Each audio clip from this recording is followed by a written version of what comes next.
Hull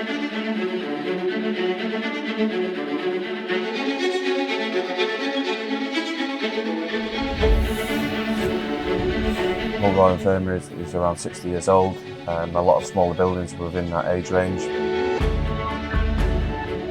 We selected 6 buildings for the Evomax 2 replacement. These buildings are a mixture of clinical and non-clinical. The majority of the buildings are used 365 days a year. When selecting a boiler manufacturer, one of our other considerations was local manufacturers. Ideal commercial fit that bill perfectly. We're a local hospital and we're using local workforce to produce our boilers. The remit for the scheme was to look at replacing some of our aged boilers that serve critical infrastructure across the site.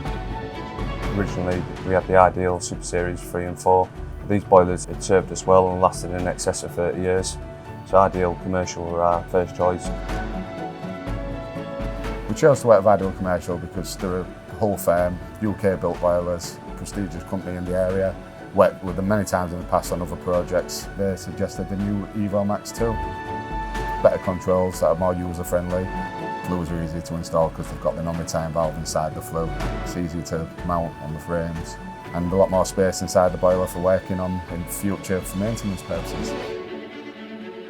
The installation process went brilliantly. I think we did all 6 plant rooms within 2 months, so we was well within the time frame. Easy all-round boiler to fit. Instead of having 6 burners, we've got away with maybe 3 boilers, saving on energy because they're much more efficient. Part of my role as the Engineering Capital Development Manager is to look for energy-saving technology. We've had the Evomax 2 now installed for around 4 weeks and we're hoping that the boiler is going to achieve 15% efficiency savings.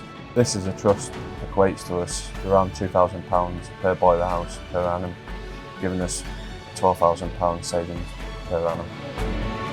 I always recommend Ideal to contractors because they're a Hull-based firm. They're always easy to get hold of for technical help, and we've worked with them in the past and we've never had any issues.